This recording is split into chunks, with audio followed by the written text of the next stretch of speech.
여러분 안녕하세요, 리스펙입니다. 먼 옛날 사람들은 해가 떠오를 때마다 닭 우는 소리를 듣고 닭이 울기 때문에 해가 떠오른다고 믿었습니다. 여러분, 이게 지금 말이라도 되는 이야기라고 생각하십니까? 하지만 모두가 과학적으로 사고를 하기 전 아주 먼 옛날 사람들은 닭이 울었기 때문에 해가 떠오른다라는 생각을 했던 것이죠. 그러기에 아침이 오는 걸 확인하려면 닭이 울었나 안 울었나를 꼭 확인했던 것입니다. 이 얘기는 위대한 투자자 피터 린치가 그의 저서 월가의 영웅들에서 했던 얘기입니다. 피터 린치, 그는 누굽니까? 1977년부터 1990년까지 2500%의 누적 수익률, 연평균으로 치면 복리 수익률이 25%에 해당되는 마젤란 펀드 신화의 주인공이자 펀드업계의 전설입니다. 이 전설과도 같은 투자자 피터 린치가 그의 책에서 닭의 울음소리와 해가 뜨는 것을 연결시켜 설명한 이유는 무엇일까요? 그 얘기 역시 전설로 떠나는 월가의 영웅이라는 이 책에 잘 담겨 있습니다. 여러분, 한창 재밌어지고 있는 이 순간 가장 중요한 게 있습니다. 바로 구독과 좋아요 눌러주시는 겁니다. 그러면 앞으로 계속 재밌는 이야기들을 보실 수 있습니다. 피터 린치는 이렇게 얘기합니다. 닭이 울어 해가 뜬다라는 믿음, 이 믿음은 오늘날에는 말도 안 되는 소리다. 하지만 월스트리트의 전문가들도 시장이 오르는 이유를 새로운 방식으로 설명할 때 원인과 결과를 매일 혼동한다. 예를 들면 치마 길이가 짧아졌다느니, 슈퍼볼에서 어느 팀이 이겼다느니, 일본 사람들이 불행하다느니, 추세선이 깨졌다느니, 공화당이 선거에 이긴다느니, 주식이 과매도되었다느니 등이 있다. 나는 이런 이론을 들을 때마다 닭 울음소리를 떠올리게 된다. 이렇게 이야기하고 있습니다. 즉 피터 린치가 이야기하는 것은 시장이 떨어지는 이유, 시장이 오르는 이유들을 그럴싸하게 설명하는 월가의 전문가들 역시 어떤 사건이 일어나게 된 원인과 결과를 정확하게 판단하지 않고 상관관계나 또는 원인과 결과를 반대로 해석해서 궤변을 하는 경우들이 굉장히 많다는 얘기죠. 마치 지금 그림에 보이는 이 닭이 울지 않으면 저 멀리서 오는 해가 다시 안으로 들어갈 것처럼 이야기하는 것입니다. 여러분, 우리는 소위 전문가란 사람들이 주식, 비트코인, 부동산 시장의 오르내림을 설명하는 과정에서 원인과 결과를 잘못 얘기하는 경우들을 수없이 많이 볼 수 있습니다. 그럼 그들은 왜 그럴까요? 그 이유는 간단합니다. 소위 전문가와 언론은 자산이 왜 떨어졌는지에 대한 이유를 대중에게 설명해야 됩니다. 그것도 아주 그럴싸하게 설명해줘야 되는 것이죠. 왜냐? 그래야 조회수가 나오기 때문이고요. 그게 돈이 되기 때문입니다. 언론의 역할은 조회수가 나와야 되는 것 그 이상 그 이하도 아니죠. 전문가는 어떻습니까? 자신의 명성이 올라가야 되고 지금과 같은 소셜미디어가 발달된 상황에서는 자신의 구독자 수를 늘려야만 그게 돈으로 연결되기 때문에 계속 끊임없이 매일 진행되는 시황을 설명하려는데, 그리고 그런 정보만 찾아 헤매는 사람들, 그런 불안한 사람들에게 관련된 내용을 그럴싸하게 설명해 줘야 되는 것입니다.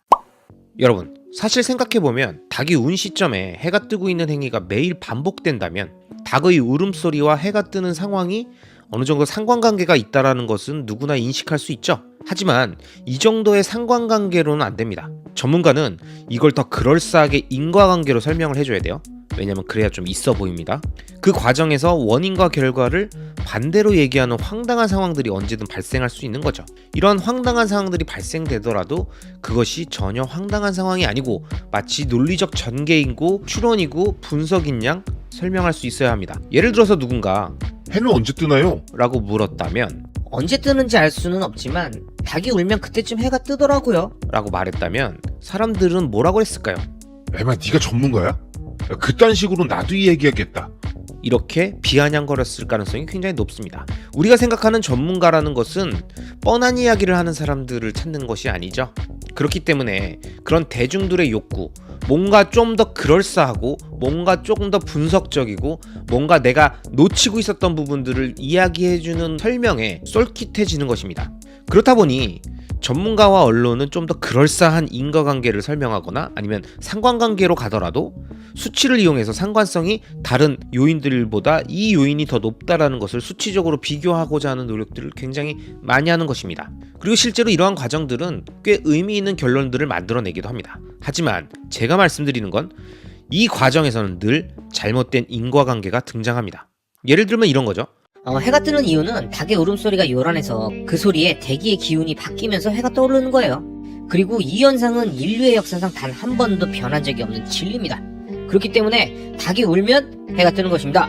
누군가 이렇게 설명을 한다면 이게 바로 진정한 궤변이죠. 그럴싸해 보입니다. 왜냐? 자신이 듣거나 경험했던 이유. 그래, 닭이 울면 진짜 해가 떴는데. 그리고 그게 하루 이틀도 아니고 매일 반복. 그래, 그게 맞지. 이게 원인인 양 설명해버리는 거예요. 이건 제가 이전에 만들었던 영상 지구만 평평한 게 아니다라는 지구 평평론, 부동산 폭락론 이런 것들을 이야기하시는 분들의 논리와 같습니다. 하지만 우리가 모두 알고 있듯이 이건 사실이 아니죠. 닭이 해가 뜰 때 우는 이유는 조류의 뇌에 빛을 직접 감지하는 기관이 있고 그 기관이 빛에 매우 민감하게 반응하기 때문에 인간보다 먼저 아침이 뜨는 빛을 감지해서 우는 것 뿐입니다. 즉 조류들이 갖고 있는 특성인 것이죠. 그리고 실제로 닭을 암실에 넣어놓으면 햇빛이 들어오지 않기 때문에 해가 떠도 닭은 울지 않습니다. 그래서 옛말에 이런 말이 있지 않습니까? 닭의 목을 비틀어도 새벽은 온다라고. 즉 닭과 해가 뜨는 행위는 인과관계가 잘못된 것이죠. 해가 떠오르는 원리가 있고 그 원리와는 상관없이 해가 떠오르면서 나오는 빛에 의해서 닭은 반응하는 것뿐입니다. 하지만 우리는 닭을 중심으로 내가 파악할 수 있는 닭이라고 하는 내 주변에 있는 그 닭이라고 하는 개체를 이용해서 해가 떠오르는 원리를 설명하는 것이죠. 여러분, 자산시장에 존재하는 언론과 전문가들은 지금도 수많은 궤변들로 상황을 설명합니다. 제가 이것들을 궤변이라고 단언하는 이유는 딱 하나뿐입니다. 뭐냐? 전 세계의 정치, 사회, 경제, 문화, 심리, 인간의 변덕, 날씨 등 다양한 요인들이 매일 결합돼서 표출되는 이 금융시장의 데일리 변동성을 인과관계로 설명할 수 있는 인간은 존재할 수 없기 때문입니다. 누군가 이걸 할 수 있다고 이야기한다면 그 사람은 그럴싸한 닭을 또 이야기하고 있는 것에 불과할 수 있습니다. 하지만 우리가 들어본 적 없는 새로운 닭을 이야기하는 것이겠죠. 해가 떠오른다고 하는 금융시장의 변동성은 절대 인간이 맞출 수 있는 영역이 아닙니다. 설령 몇 번 맞췄다 하더라도 그 맞춘 원인을 설명하는 그 설명은 의미 없는 경우들이 대부분입니다. 굉장히 복합적이고 다양한 요인들이 연결돼서 표출되는 자산시장의 변동성을 자신이 모두 파악하고 있다? 이것은 그 말 자체로 사기꾼이라는 이야기를 하고 있는 것입니다. 즉 투자는 수학과 계량화가 아니기 때문에 슈퍼컴퓨터가 등장한다 해도 계산할 수 없습니다. 이에 대해서 피터 린치는 이렇게 이야기합니다. 주식 투자는 과학이 아니라 기술이라서 만사를 철저하게 계량화할 수 있는 작업이라면 슈퍼컴퓨터를 사용하는 사람이 거액을 벌 것이다. 그러나 주식시장에는 계량화가 통하지 않는다. 주식시장에 필요한 수학은 초등학교 4학년 산수로 충분하다. 이렇게 이야기하고 있습니다. 이 이야기는 우리가 굉장히 많이 들어봤죠.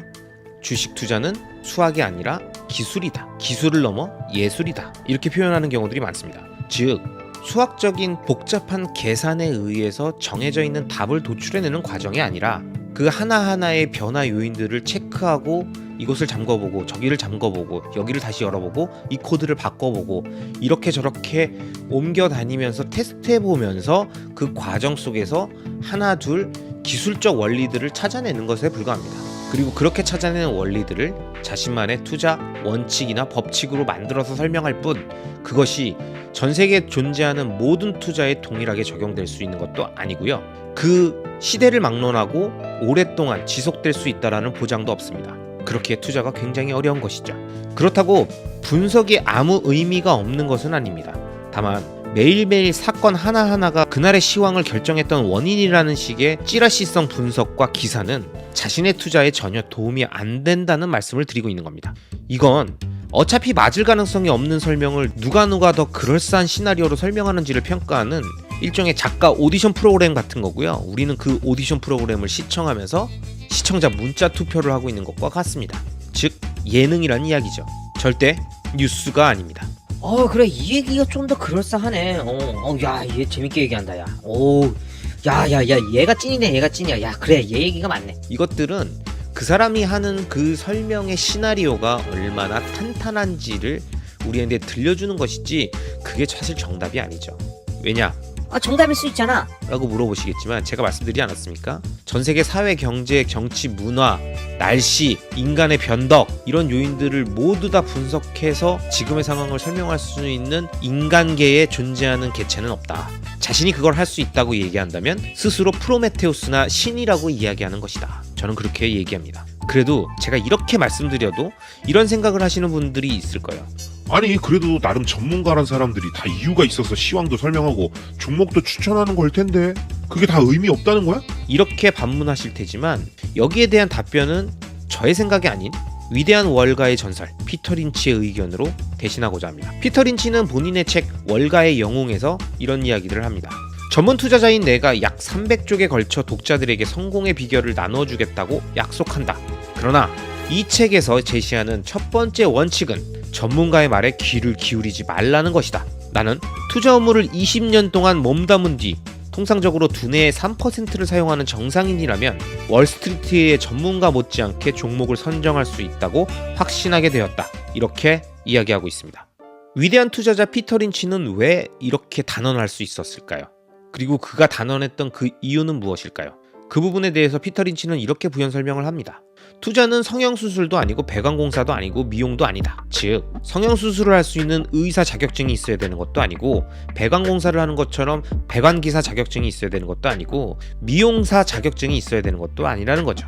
즉 전문 투자자라고 투자를 더 잘하는 영역이 아니라는 겁니다. 그러면서 이렇게 부연 설명하죠. 투자의 세계에서는 전문 투자자라고 똑똑한 것도 아니고 아마추어 투자자라고 생각만큼 어리석은 것도 아니다. 아마추어 투자자는 전문가의 말에 귀를 기울일 때만 어리석은 투자자가 된다. 이렇게 써 있습니다. 여러분, 지금 이 영상을 보고 계시는 여러분들은 대부분 다 아마추어 투자자시겠죠? 자신을 믿고 직접 투자를 하시거나 펀드 투자를 하고 있는 아마추어 투자자입니다.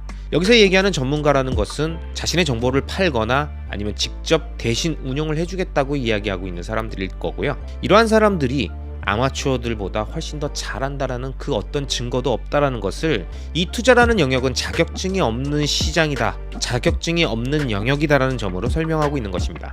그런데 우리는 아직도 투자 전문가라 하면 뭔가 전문성이 있겠지라고 생각하는 겁니다. 하지만 앞서 설명드렸던 것처럼 자격증이 없는 영역입니다. 이 영역 안에서는 투자를 잘하는 사람이 전문가입니다. 다 필요 없습니다. 자신이 오랜 기간 안정적으로 그리고 지속적으로 투자를 잘 운영해 왔다면 그 사람이 전문가인 거죠. 우리가 워렌 버핏과 피터 린치가 자격증이 있기 때문에 그를 신뢰하는 게 아니죠. 투자의 영역에서 우리가 믿고 있는 누군가는 다 우리에게 신뢰를 주기 때문입니다. 그리고 그 신뢰는 투자의 성과로 반영되는 것이고요. 투자의 성과를 정확하게 알지 못하더라도 그 사람이 하는 이야기들이 오랫동안 누적되었을 때 어떤 결과를 만드는가가 검증되고 증명된다면 그것으로 우리는 그 사람의 의견에 귀를 기울이게 되는 겁니다. 하지만 그러한 시간 없이 그리고 그러한 검증 없이 전문 투자자라는 것만으로 그 사람에게 귀를 기울이면 우리들 모두 어리석은 투자자가 된다고 피터 린치는 이야기하고 있는 것입니다. 여러분, 현명한 투자자라면 혼자 힘으로 투자를 해야 합니다.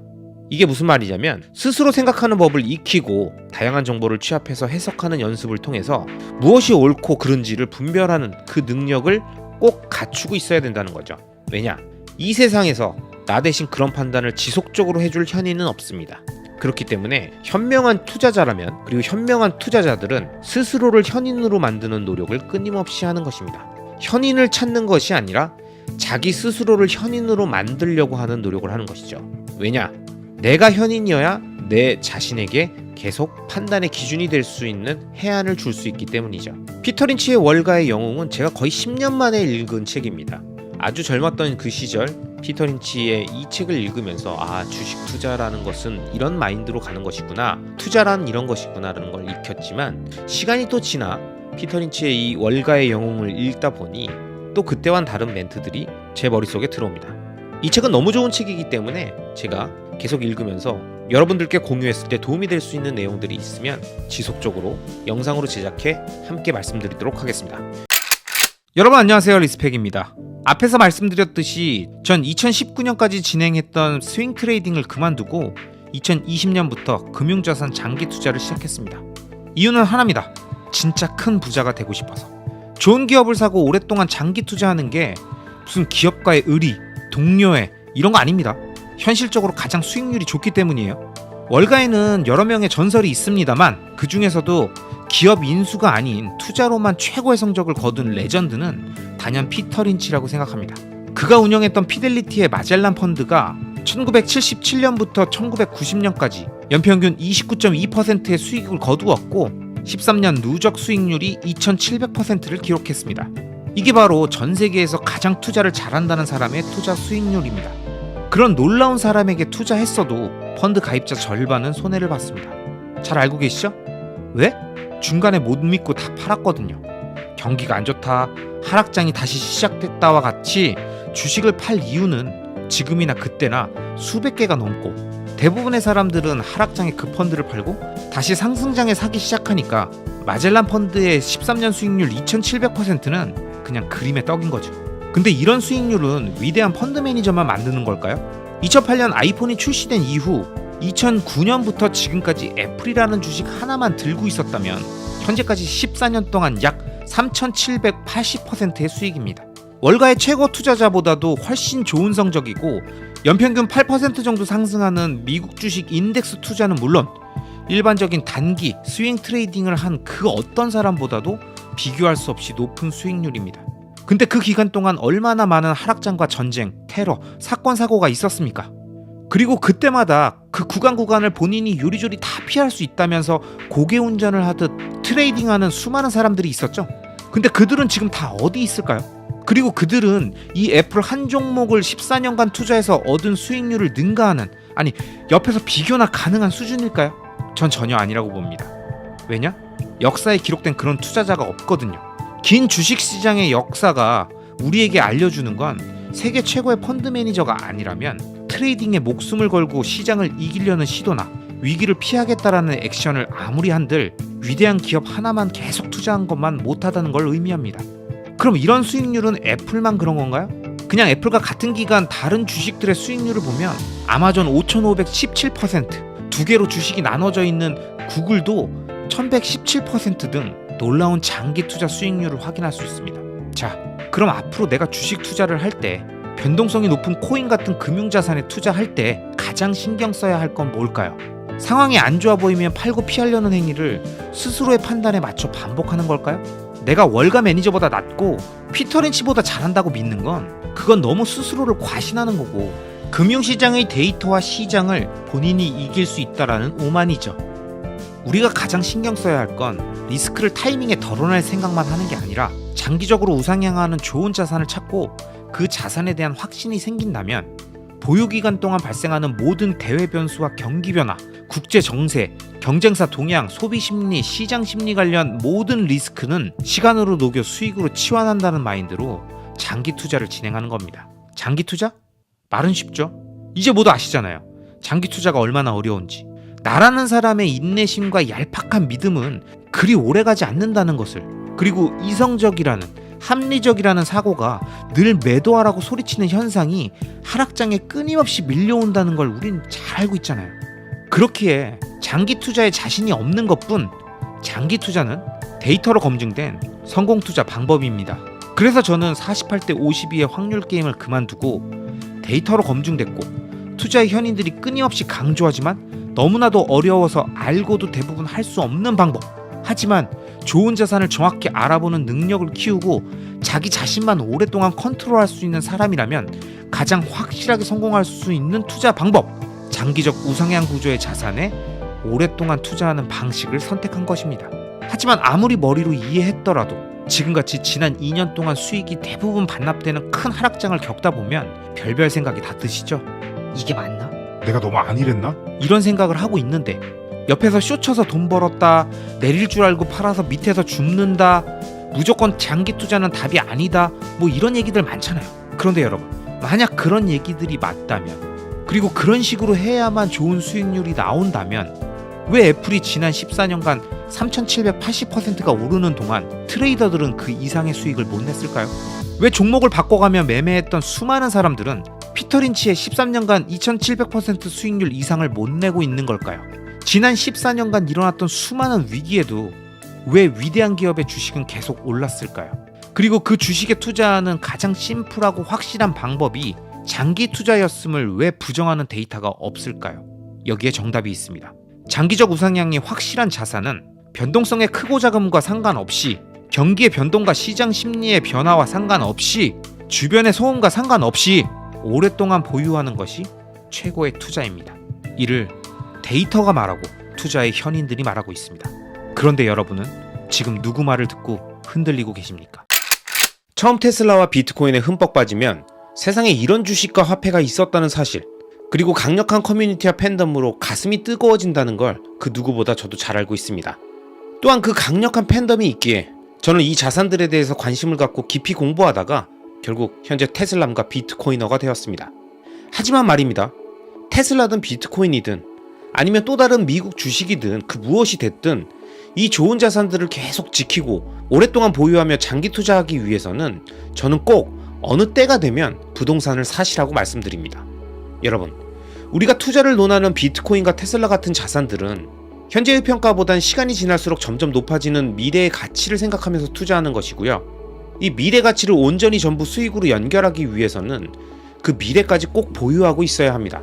그런데 우리는 현실에 살고 있죠. 그리고 현실은 인플레이션 시스템입니다. 즉 매년 기름값이 오르고 식료품 가격이 오르고 내 월급도 오르지만 우리가 사는데 필요한 집값도 오릅니다. 그리고 집값은 어느 시대, 어느 국가를 막론하고 가장 비싸면서 꼭 필요한 필수제이며 철저하게 좋은 입지와 등급에 따라 가격이 달라지는 재화입니다. 이 말의 의미는 필수제이기 때문에 그 누구도 집이 없이 살 수는 없다는 의미고, 인플레이션에 의해 렌트비가 계속 오르고 비싼 집값은 그 비싼 가격에 인플레이션이 붙어 시간이 지날수록 절대 가격이 점점 더 크게 오르고, 좋은 지역의 부동산은 더 높은 가격이기 때문에 절대 가격으로 더 많이 오른다는 겁니다. 그런데 금융투자에 집중하시는 분들은 대부분 이런 생각을 하십니다. 부동산 그거 상승률도 떨어지고 세금도 많이 내잖아. 상승률 높은 금융자산만 갖고 있고 집은 계속 월세로 살면 되는 거 아니야? 하지만 말입니다, 여러분. 집이라는 문제가 완벽히 해결되지 않은 상태에서 금융자산만 투자하다 보면 현생에서 필요한 가장 중요한 의식주 중 하나를 경기에 따라, 인플레이션에 따라 언제든 불안해질 수 있는 구조를 안고 금융자산을 투자하고 있는 겁니다. 예를 들어 지난 부동산 상승장처럼 하락장이 지나고 전 세계적으로 급격히 풀린 돈에 의해서 급등하는 주택가격과 전월세 가격으로 전세금을 억 단위로 올려주는 일도 있었고, 월세 역시 급격히 상승하기도 했습니다. 그리고 미국, 캐나다, 네덜란드 같은 대부분의 선진국에서도 이 현상은 동일합니다. 그럼 이렇게 급격히 상승하는 전세나 외국처럼 소득의 50% 이상을 월세로 지불하는 구조에서는 어렵게 모아 투자했던 금융자산들을 언제든 일부 다시 팔아야 하는 리스크에 노출되어 있는 겁니다. 그렇다 보니 대부분의 사람들은 금융자산을 단기적으로 접근해 수익이 조금만 나도 익절을 해놓으려는 생각에 사로잡히죠. 아무리 장기 투자 마인드를 장착했어도 언젠가는 집을 사기 위해 현금화해야 한다는 점이 투자자들로 하여금 끊임없이 타이밍을 잡게 하고 익절 욕구를 불러일으키며 어렵게 낮춰놓은 시간 선호를 높여버립니다. 하지만 어떤 분들은 이렇게 말씀하십니다. 난 끝까지 월세로 살면서 버틸 건데? 집을 꼭 사야 돼? 그냥 살면 되잖아. 그런데 말입니다. 결혼을 하고 아이를 낳는다면, 아니면 독신이라도 소득 수준이 점점 높아질수록 보다 안전하고 큰 집에 살고자 하는 욕구가 생길 수밖에 없습니다. 왜냐? 집은 필수제이면서 커뮤니티 입장 티켓이기 때문입니다. 그냥 집이 하나 있으면 된다가 아니라 좀 더 안전하고 좀 더 편리하고 좀 더 직장에 가깝고 교육 환경이 좋고 유해 혐오 시설이 없는 곳을 찾게 되고, 그런 곳은 더 많은 주거비를 지불해야 한다는 거죠. 그런데 아직 젊고 피부로 와닿지 않는 시기엔 아무리 들어도 이걸 절대 이해하지 못하고, 이런 얘기하는 모두가 집값을 올리려고 엄한 사람들 꼬시는 호객행위 정도로 폄하하고 무시하게 된다는 겁니다. 하지만 저는 테슬라, 비트코인, 서울부동산에 모두 투자하고 있는 토탈 인베스터로서 부동산은 부의 베이스 캠프라고 끊임없이 강조해왔습니다. 아마 오랫동안 제 영상을 봐오신 구독자분들이라면 제 얘기를 이해하실 겁니다. 그렇기 때문에 다시 한번 강조해 말씀드립니다. 여러분, 비트코인과 테슬라의 진정한 장기 투자는 실거주 부동산 한 채 또는 임대를 주고 있더라도 본인 명의로 소유한 부동산이 확보된 이후 비로소 시작된다고 말씀드립니다. 왜냐? 큰돈이 들어가는 부동산을 일단 매수해 주거 문제를 해결했다면 그 다음부터 목돈이 나가지 않는 상황을 최소 10년 정도 확보할 수 있고, 이 확보된 기간 동안 장기적 우상향 구조를 갖는 폭발적 성장이 예상되는 금융자산에 지속적으로 적립식 매수를 하며 복리의 마법을 모두 가져갈 수 있는 진정한 의미의 장기 투자를 할 수 있기 때문입니다. 여러분, 장기 투자의 핵심은 시간 선호를 급격히 낮추는 일이고, 그러기 위해선 투자 기간 동안 목돈이 들어갈 상황을 철저히 통제해야 합니다. 언제든 빠져나갈 수 있는 자금을 갖고 장기 투자하겠다고 들고 있다면 절대 시간 선호를 낮추고 긴 기간 보유할 수 없다고 제가 영상 초반에 말씀드렸죠? 그렇기 때문에 만약 여러분이 진정 비트코인, 테슬라 또는 변동성이 큰 다른 금융자산의 장기 투자를 생각하고 계신다면 저는 그 첫 번째 조건으로 일단 집부터 사고 시작하시던가, 아님 금융자산이 어느 정도 올랐을 때 꼭 집을 사서 미래에 생길 주거 리스크를 해결하고, 비록 다시 처음부터 금융자산을 매집해야 하더라도 완벽히 시간 선호가 낮아진 상태에서 그 어떤 외부 변수에도 흔들리지 않고 지속적으로 적립식 매수를 하시기 바랍니다. 왜 월가의 레전드 피터 린치께서 개인들에게 좋은 주식 한두 개만 골라서 장기 투자하라고 말씀하시면서 그에 앞서 주식 투자하기 전에 집부터 사라고 하셨을까요? 이 의미를 정확히 이해하시게 될 때 비로소 여러분은 진정한 장기 투자자가 되실 수 있습니다. I don't believe in diversification at all. I would own one stock if I could find one great stock. Diversification is a big mistake. I call it diversification. 우리가 투자를 할 때 흔히 하는 착각은 나누기만 하면 분산 투자라는 생각입니다. 그러면서 늘 이런 얘기를 하죠. 계란을 한 바구니에 담지 말래. 여러 종목으로 나눠 리스크를 분산하라는데? 투자의 세계에서 흔히 쓰는 이 격언을 잘못 이해하면 유정란, 무정란, 왕란, 쌍란 이런 것들 잔뜩 담고 드디어 완벽하게 분산했어. 바구니도 2개로 나눴어. 아주 좋아. 라며 말하다 동시에 바구니가 떨어지자 안에 있던 서로 다른 달걀들이 한 방에 모두 터지는 정말 황당하고 엉뚱한 투자 결과를 보게 될지 모릅니다. 결국 아무리 나눠도 종류를 다르게 담아도 달걀은 달걀일 뿐인 거죠. 우리는 이런 달걀 바구니의 실수들을 많이 합니다. 주식을 종목별로 10개, 100개 나눠놓고 이건 배당주, 이건 성장주, 이건 인덱스 ETF라서 분산 투자라고 말한다거나, 알트코인 100개 사놓고 이건 디파이, 이건 NFT, 이건 메이저 알트라며 서로 다른 성격끼리 섞여 있어 하락장의 상호 보완이 될 거라고 믿는다던가, 부동산도 전국 각지에 나눠서 매수해놨으니 한 지역에 침체가 와도 리스크가 분산돼서 안전하다고 생각하는 경우들이죠. 하지만 앞에 달걀 바구니 사례에서 말씀드렸듯이 속성이 같은 자산 또는 매수 주체자들이 겹치는 자산들은 아무리 개수를 나눠도 절대 리스크가 분산되지 않습니다. 그래서 분산 투자의 가장 중요한 개념이 바로 자산 간 상관관계가 얼마나 낮은가, 즉 자산 간 비상관성이 핵심이고, 진정한 투자자라면 자신의 전 재산을 한 가지 유형의 자산에 몰빵하지 않고 상관관계가 낮은 자산들을 적절히 분산하는 멀티에셋 보유 전략, 즉 달걀 옆엔 솜사탕도 있고 사과도 있고 치즈도 있어 한 바구니에 담겨 있어 떨어져도 모두 망가지지 않아 언제든 다시 주워들어 사용할 수 있는 네버다이 포트폴리오를 구축해야 합니다. 이것이 바로 제가 말씀드린 토탈 인베스팅의 중요성입니다.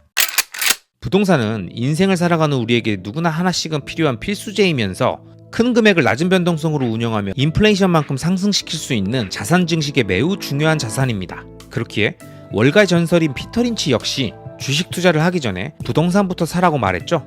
부동산은 그만큼 우리에게 중요한 자산이며 한번 보유하면 오랫동안 보유가 가능한 상품이기에 지금같이 공포 뉴스가 쏟아지는 시기에도 순간적인 내동매매를 저지를 리스크를 없애줍니다. 하지만 부동산은 워낙 덩치가 큰 자산이기에 현금화가 쉽지 않고 원화 베이스의 자산이라서 지금처럼 국제정세가 불안해지며 각국의 환율이 요동치는 순간에는 늘 원화의 가치는 똥값이 되어가고 국가의 외환 보유액은 급격히 줄어드니 자신의 많은 자산이 원화인 부동산만 보유했다면 대한민국이라는 국가의 위기를 돌파할 수 없습니다. 즉 국가의 운명과 자신의 자산을 함께 묶어버리는 것이죠. 물론 우리가 국가를 생각하고 사랑하는 마음이야 없겠습니까? 하지만 글로벌 시대의 전 세계의 어느 자산이든 자신이 원하면 뭐든 투자할 수 있는 이 세상에서 대한민국에 태어났다는 이유로 대한민국 내에서만 투자하겠다라는 마인드는 너무 근시안적인 생각이 아닐까요?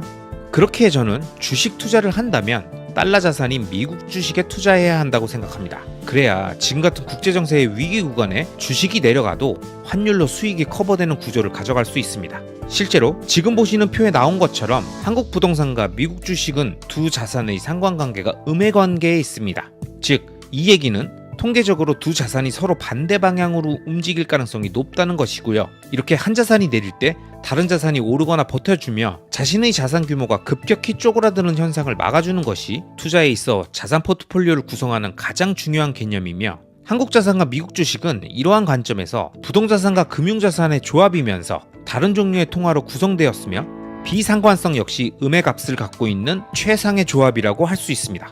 그렇기 때문에 자신의 자산이 경기 상황이나 한 국가의 정책에 따라 크게 좌지우지되는 리스크를 줄이고자 하는 투자자라면 한국 부동산과 미국 주식의 조합을 꼭 생각해 보시기 바랍니다. 자 여러분, 그럼 한국 부동산과 미국 주식만 있으면 우리들의 포트폴리오는 충분할까요? 물론 이것만으로도 나는 충분하다 이렇게 말씀하시는 분들도 많이 계실 겁니다. 그리고 그런 생각도 충분히 이해가 갑니다. 하지만 만약 조금 더 자신의 포트폴리오를 상관관계를 낮추면서 자산의 상승률을 높이고 싶다면 저는 비트코인에 대한 편견이나 선입견을 조금 내려놓고 포트폴리오에 비트코인을 넣어야 한다고 강조합니다. 이유는 한국 부동산과 미국 주식을 함께 투자해야 한다고 설명드렸던 바로 그 이유, 자산 간 비상관성 때문입니다. 2020년에 아크 인베스트먼트에서 발표했던 자료를 보면 비트코인은 주식, 부동산, 금, 오일, 채권 등 대부분의 자산들과 상관관계가 0에 가까운 매우 낮은 수준임을 알 수 있습니다.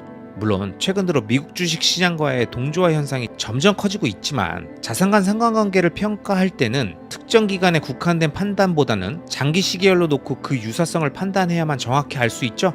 그렇기 때문에 지금 10년간의 자산들 간의 상관관계를 봤을 때 비트코인만이 미국 주식, 미국 채권, 금, 미국 부동산, 오일, 이머징 마켓 통화 등의 대부분의 자산들과의 상관관계가 낮은 유일한 자산이라는 것을 보실 수 있습니다. 즉 자신이 한국 부동산과 미국 주식을 담은 포트폴리오에 비트코인을 자신의 믿음의 정도에 따라 아주 조금만 담더라도 다른 자산들과의 상관관계가 낮다라는 비트코인의 비상관성이 포트폴리오의 안정성과 높은 수익률에 도움이 된다는 것입니다. 제가 좋아하는 월가의 위대한 투자자 피터 린치는 그에 져서 전설로 떠나는 월가의 영웅에서 주식 투자를 하기 전에 투자자들이 체크해야 할 3가지 자가진단 질문을 던집니다. 첫째, 내 집이 있는가? 둘째, 나는 조만간 돈이 필요한가?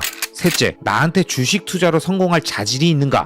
그러면서 이 질문들에 대해 어떻게 답하는가가 경제신문이나 서적을 읽는 것보다 훨씬 중요하다고 강조합니다. 이 3가지 질문에 대한 제 개인적인 생각은 진짜 피터 린치는 찐이다. 진짜 찐 레전드 투자자다라는 생각에 읽는 내내 밑줄을 그어가며 봤고 이 영상을 만들며 다시 정리하면서도 박수치며 작업하고 있습니다. 그럼 집중해서 그의 의견을 들어보시죠.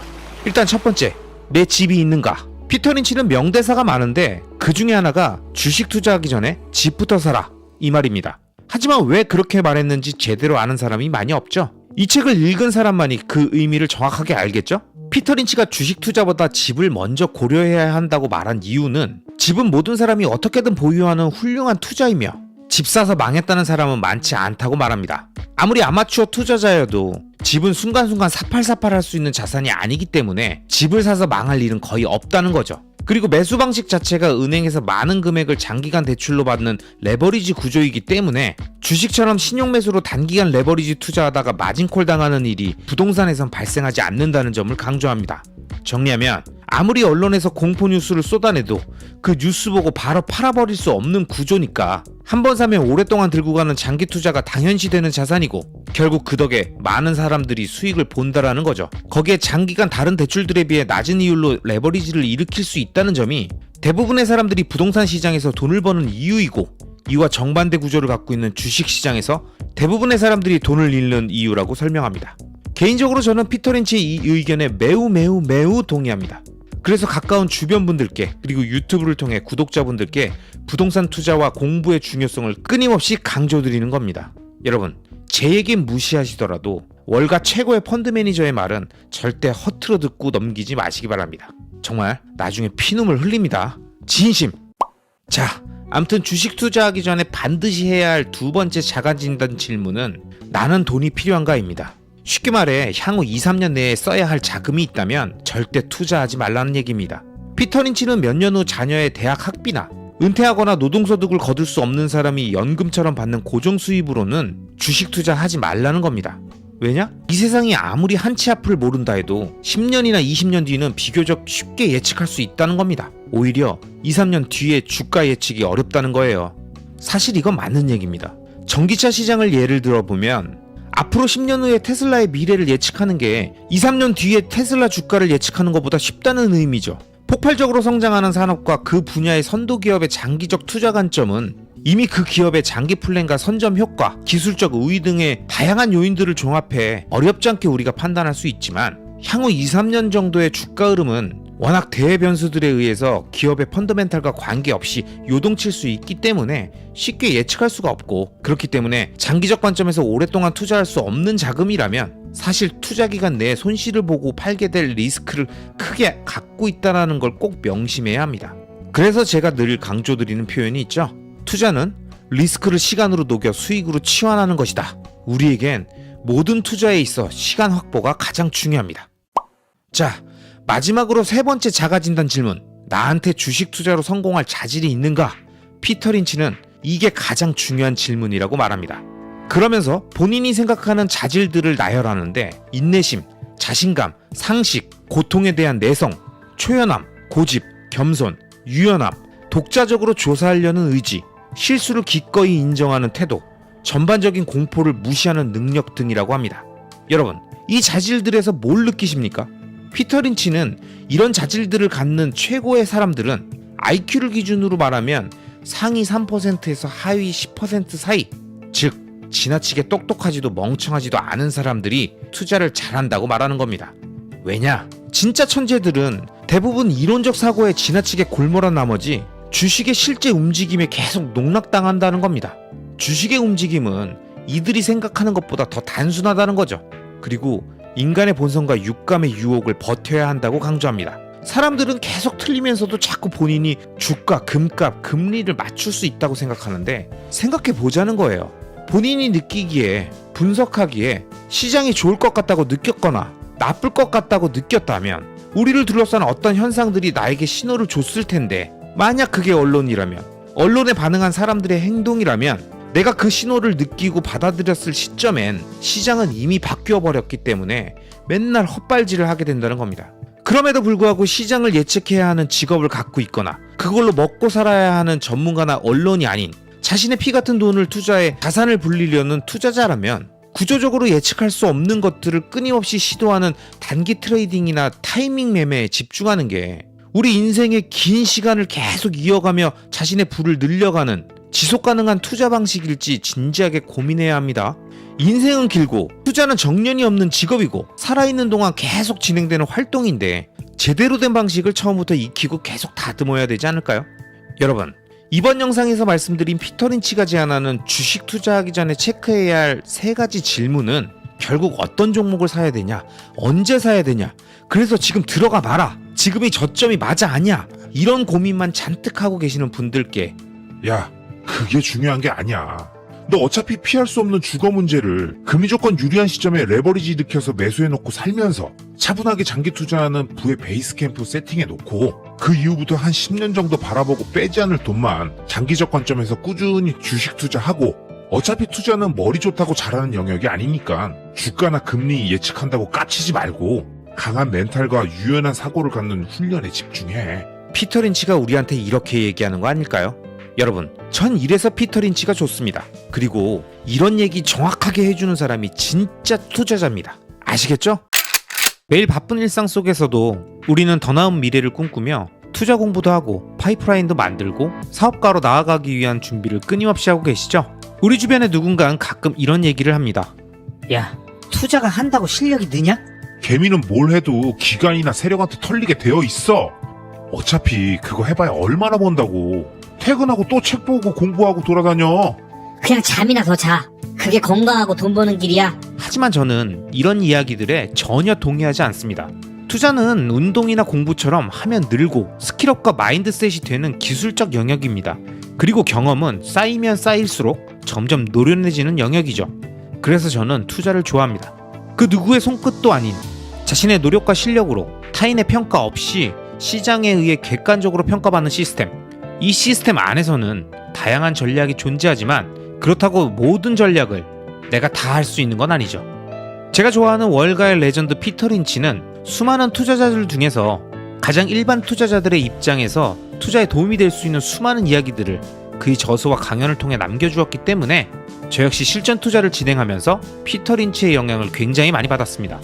제 생각엔 주식 투자자들 중에서는 앙드레 코스톨라니와 피터 린치, 하워드 막스의 영향을 제일 많이 받은 것 같습니다. 그래서 제가 이 세 분의 서적 속 좋은 내용들을 틈틈이 영상을 통해 쪼개서 설명드리곤 했었는데요.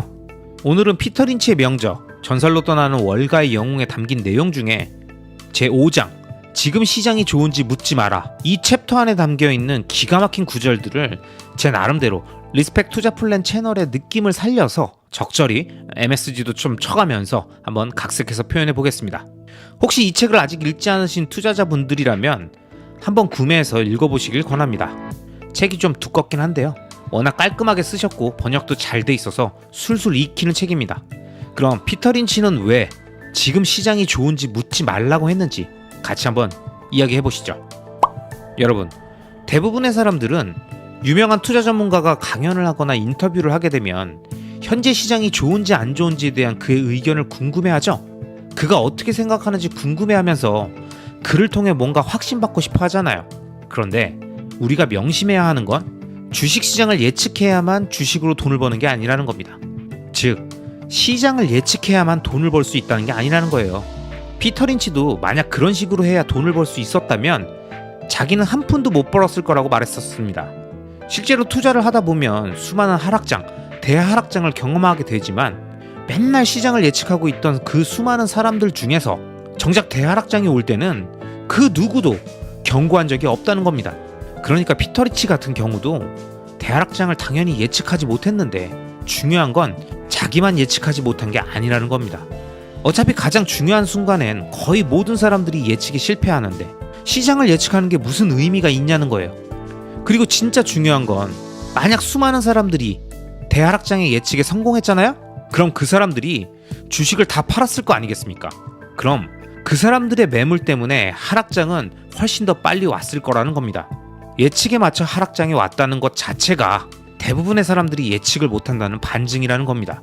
우리가 주로 착각하는 건 이런 거죠. 주식시장의 움직임은 어떤 면에선 경제 전반과 관련이 있으니까 사람들은 인플레이션이나 경기 침체, 호황이나 불황, 금리의 방향 등을 잘 예측해서 시장을 간파하려고 하겠죠? 거시적인 경제 지표를 보고 계속 체크하다 보면 경기 흐름이 보이니까 그걸 이용해서 금리 방향을 예측하고 이걸 주식 투자에 활용하려고 할 텐데 도대체 누가 확실하게 금리를 예측할 수 있을까요? 미국에만 6만 명이 넘는 경제학자들이 월급을 받으면서 금리와 경기 침체를 예측하고 있는데 만약 이들 중에서 누군가 연속해서 딱 2번만 정확하게 금리를 예측할 수 있다면 그 사람은 백만장자가 되어 있을 거라는 겁니다. 그럼 이미 은퇴해서 편안하게 휴양지에서 휴식을 하고 있어야 할 텐데 그들 중에 대부분이 계속 일을 하고 있다는 게 뭘 의미하는 걸까요? 바로 금리를 예측하는 게 그만큼 어렵다는 겁니다. 그러니까 거시경제를 분석하면서 금리의 방향과 그에 따른 주식시장의 흐름을 예측하려고 하는 건 대부분 쓸모없고 의미 없는 시간 낭비일 가능성이 높은 거죠. 그렇기 때문에 대부분의 투자자들은 대하락장을 전혀 예측하지 못하고 투자자 10명 중 8명 정도는 대하락장 막판에서 반등이 시작돼도 데드캣 바운스라고 폄하하고 다시 하락이 온다고 단언하며 비관주의가 극에 달하는 모습을 보입니다. 그런데 금융시장은 딱 이 시점부터 이들에게 복수를 하듯 반등을 시작하고 갑자기 세상이 제대로 돌아가게 된다는 겁니다. 분명히 정상이 아닌 시장이었는데 갑자기 모든 문제가 해결된 것처럼 움직인다는 거예요. 실제로 현재 진행 중인 올 초부터 시작된 금융시장의 반등도 거의 대부분의 투자자들이 초반 반등을 무시했었죠. 야, 딱 봐도 데드캣 바운스인데 모르겠어? 연초되니까 한 번 더 펌핑해서 한 번 더 말려는 거 아니야. 왜 이렇게 순진해? 투자 하루 이틀 하는 거 아니잖아. 뭐 언론이나 주변인이나 전문가란 사람들이나 이런 말을 수도 없이 했죠. 그런데 시장은 마치 이들에게 물먹이듯 이때부터 계속 올랐습니다. 시장에 참여하고 있는 인간의 DNA가 변하지 않는 한 시간이 아무리 지나도 비슷한 역사가 계속 반복된다고 저는 생각합니다. 마야 신화를 보면 세상이 4번 파괴되었다는 내용이 있는데요. 마야인들은 파괴로부터 값비싼 교훈을 배울 때마다 다음번엔 진짜 제대로 대비해야지. 라고 생각하지만 문제는 늘 지난번에 일어났던 위협에 대해서만 대비한다는 겁니다. 처음에는 홍수가 일어나서 파괴가 되니까 생존자들은 홍수를 기억하고 고지대에 있는 숲으로 들어가서 뚝도 짓고 벽도 세우고 나무 위에 집을 지었다는 거죠. 그런데 그 다음번 파괴는 불로 온 겁니다. 그러니까 모든 게 다 타버린 거예요. 그래서 이 화재에서 살아남은 사람들이 이번엔 바위틈에다가 집을 짓고 대비를 했는데 이번엔 또 지진이 나서 모든 걸 파괴한 거죠. 그리고 그 다음엔 또 지진을 대비했을 텐데 또 다른 방식으로 재앙이 와서 파괴가 됐겠죠. 여러분은 이 신화에서 무엇을 느끼십니까? 결국 투자자들이 명심해야 할 것은 하이퍼 인플레이션이 오는 거냐, 디플레이션이 오는 거냐, 경기 침체가 얼마나 깊게 오랫동안 지속될 것이냐, 이런 건 마치 마야인들이 지난번에 일어났던 재앙, 즉 자신들의 기억 속에 있는 재앙을 기준으로 대비해야 한다고 얘기하면서 호들갑 떠는 거라는 겁니다. 아무리 대비한다고 그래봤자 결국 우리는 새로운 유형으로 다가오는 재앙을 피할 수 없다는 거죠. 그래서 피터 린치는 시장에 신경 쓰지 말라고 얘기합니다. 사람들이 시장을 예측하겠다고, 그래서 대비하겠다고 해봤자 시장은 아무도 예측하지 못한 방식의 재앙으로 다가오고, 그래서 또 대부분의 우리들은 당하게 되어 있다는 겁니다. 자, 여러분, 그럼 뭐 투자를 하지 말라는 거냐? 그게 아니죠. 경기를 예측하려고 하지 말고 그런 거에 신경 쓸 시간에 좋은 자산을 찾는 데 집중하라는 겁니다. 실제로 피터 린치는 이 책에서 아무리 호황이 왔어도 엉뚱한 주식이나 부동산을 샀다가 망한 사례, 반대로 불황이 왔어도 좋은 자산을 선정해 그 불황을 잘 이겨내고 높은 수익을 낸 사례들을 언급하면서 우리가 투자를 할 때 신경 써야 할 유일한 매수 신호는 내가 좋아하는 자산을 찾는 것이고, 이런 좋은 자산을 찾았다면 너무 빠른 것 같다거나 너무 늦은 것 같다면서 매수를 고민할 필요가 없다고 강조합니다. 여러분, 내용 어떻게 들으셨어요? 피터 린치가 그해져서 전설로 떠나는 월가의 영웅들에서 얘기했던 내용들을 제가 제 스타일로 각색해서 한번 설명드려봤습니다. 내용이 거의 뭐 최근 상황에 느낌점을 쓴 내용이라고 해도 전혀 어색하지가 않죠? 그러니까 피터 린치가 진짜 찐 레전드 투자자라는 겁니다. 저는 이 내용에서 정말 공감했던 게, 거시경제를 언급하며 시황을 분석하거나 금리의 전도표 변화를 얘기하고 CPI 수치의 변화를 얘기하는 수많은 사람들이 있는데, 우리가 아무리 이런 걸 계속 살펴본다고 해서, 설령 금리를 예측했고 경기를 예측했다고 해서 좋은 투자 성과를 얻을 수 있는 건 아니라는 거. 결국 그래서 어떤 자산에 투자했는가, 그 자산이 장기적 우상향 구조를 갖고 있는 자산인가, 이게 가장 중요한 우리들의 숙제이고, 이걸 잘못 선택하거나 잘못 판단하면 앞에서 거시경제 분석한 건 아무런 의미가 없다는 걸 다시 한번 생각하게 되었습니다. 그렇기 때문에 우리는 경기 상황을 분석한답시고 매크로 지표들 보면서 예측하고 느낌 쎄하다고 팔고 뭔가 올 것 같다면서 현금 보유해야 한다고 얘기하기보단, 장기적 우상향 구조를 갖는 자산은 무엇이 있고 그 자산들을 조합해서 자신만의 포트폴리오를 만들려면 어떤 순서로 매집하고 비율을 어떻게 나누고 그 조합들을 언제까지 유지하다가 언제쯤 리밸런싱하면서 최종 구조를 완성할 것인가, 이런 구체적인 투자 전략들을 세워서 나머지 거시적 경제 환경 같은 수많은 리스크들을 시간에 녹여 수익으로 치환한다는 생각으로 대응하는 게 맞지 않을까요? 오늘은 피터 린치의 명저에 있었던 내용들을 가지고 여러분들께 지금 이 시점에 우리가 꼭 기억해야 하는 중요한 내용들을 한번 설명드려 봤습니다. 좋은 책은 시간이 지나도 변하지 않고, 투자의 현인들의 말씀은 우리가 어느 시대를 살고 있든 치열하게 고민하고 깊게 생각하는 투자자들에겐 언제나 큰 가르침을 주게 되는 것 같습니다. 그럼 오늘도 팟캐스트 형식으로 진행된 이번 영상 마치면서 끝까지 시청해주신 모든 분들을 리스펙하겠습니다. 자, 이번 영상은 여기까지입니다. 앞으로 이어질 다음 영상들에서도 이번 영상보다 훨씬 더 좋은 내용으로 여러분들을 찾아뵙도록 하겠습니다. 마지막으로 제 채널이 마음에 들어 구독 버튼을 눌러주시면 앞으로 올라오는 좋은 영상들을 놓치지 않고 보실 수 있습니다. 그럼 오늘도 여러분만 믿겠습니다. 시청해주셔서 감사합니다.